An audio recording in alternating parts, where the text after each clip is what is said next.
Good morning, praise the lord, ઈશ્વરનો આભાર માનતા આવો ફરી એકવાર નવા દિવસની શરૂઆત પ્રભુના વચન અને મનન દ્વારા કરીએ. પ્રભુનું વચન કહે છે, હે યાકૂબના સંતાનો તથા ઇઝરાયેલના સંતાનોના અવશેષ, તમે સર્વ મારું સાંભળો. ગર્ભવાસથી માંડીને મેં તમને ઉપાડી લીધા છે, વળી ગર્ભસ્થાનથી માંડીને મેં તમને ઉંચકીને ફેરવ્યા છે. તમારા ઘડપણ સુધી હું તે જ છું.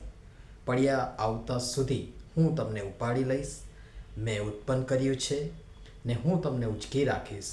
હા, હું તમને ઉપાડી લઈશ ને તમને બચાવીશ. યશાયા પ્રબોધકનું પુસ્તક તેનો 46મો અધ્યાય અને તેની 3જી અને 4થી કલમ. આજનો વિચાર. ખ્રિસ્તમાં અતિ પ્રિયવાલા મિત્રો, પ્રભુ ઈસુ ખ્રિસ્તના વિજયવંત નામમાં આપ સર્વને સવારની પ્રેમી સલામ. વૃદ્ધત્વ એટલે વૃદ્ધિ પામવું અને વૃદ્ધિ પામેલા પાકટ પીઠ પરિપક્વ અને જેણે જમાનાનો અનુભવ કર્યો છે, જોયું છે, જાણ્યું છે એવા અનુભવ સિદ્ધ ઘરના, સમાજના અને મંડળીના મોભી ને જવાબદાર, સમજદાર આગેવાન તરીકે સમય, શરીર વગેરેની મર્યાદાઓ અને નિર્બળતાઓ સાથે પરાત્પરના જમણા હાથના વર્ષોને સંભાળતા, ઈશ્વરના કૃત્યોને સ્મરણ કરતા, તેમના પુરાતન કાળના ચમત્કારોને સંભાળતા, તેમના સર્વ કામોનું મનન કરતા, આ અગત્યના ને મહત્વના સમયનો સદુપયોગ કરતા નવી પેઢીમાં ઈશ્વરનું સામર્થ્ય પ્રગટ કરીએ, જેથી નવી પેઢી પણ પ્રભુ ઈસુ ખ્રિસ્ત પરના પ્રેમ અને વિશ્વાસમાં દ્રઢ અને મજબૂત બને અને તેઓ પણ આગળ જતા એ પ્રગટ કરે.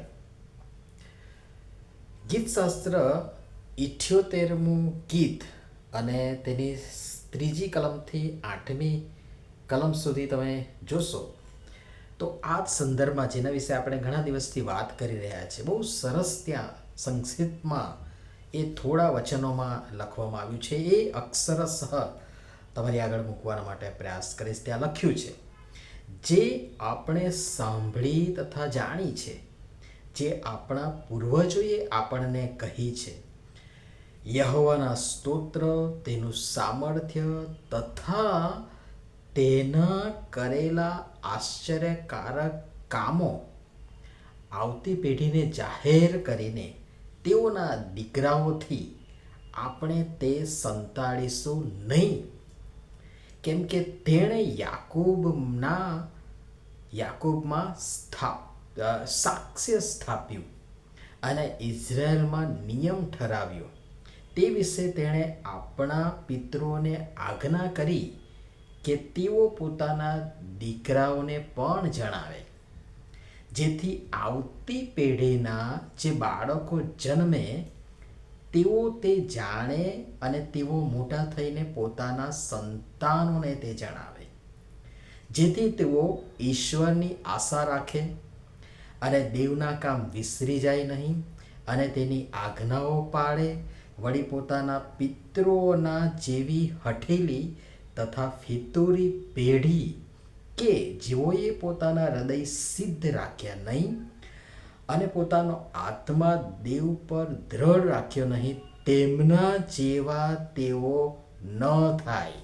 કેટલું બધું ગજબનું આ થોડી કલમોમાં આ શિક્ષણ આપવામાં આવ્યું છે, જે આપણને લાગુ પડે છે.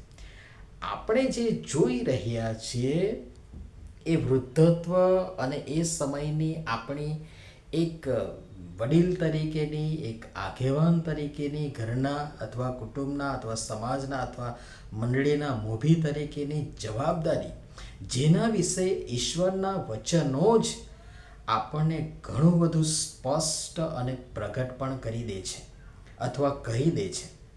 અને એટલે જ બધા જ વચનો અક્ષરશઃ મૂકી દીધા.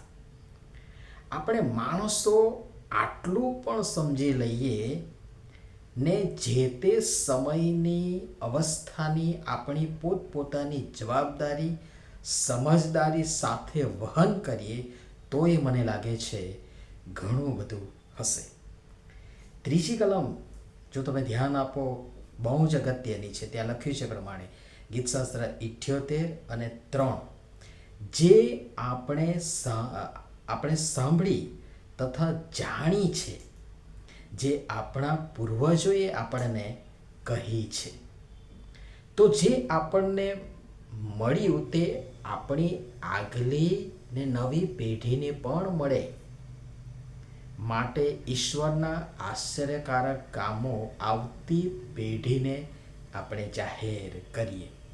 ઘણા વડીલો પાસે ઘણા બધા તાલંતો છે, હશે કે હતા. સમય રહેતા એ તાલંતો, કૃપાદાનો, આશીર્વાદોનો જે અદ્ભુત ને અજાયબ જેવો વારસો એ નવી પેઢીને ન આપી શકવાના કારણે એ ભવ્ય વારસો ધરાવતા કુટુંબો નાશ પામતા આટલી નાની ઉંમરે મેં તો જોયા જ છે, આપે પણ જોયા હશે. ઈશ્વરના વચનો ઘણી બધી જગ્યાએ આપણને કહે છે કે આપણે નાશવંત ધન, સંપત્તિ, મિલકત વગેરે જેવો ભૌતિક વારસો નહીં.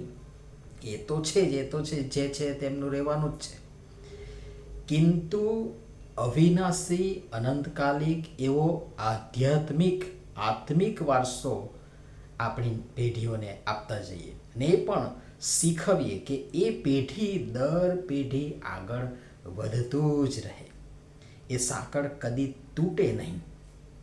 વિચારો, હું ને તમે એ સાંકળને તોડી તો નથી રહ્યા ને? વધુ આવતીકાલે જોઈશું ને પ્રભુ આ બધી બાબતો સમજવા પણ સર્વને સહાય તથા મદદ કરો. નમીએ પ્રાર્થના કરીએ.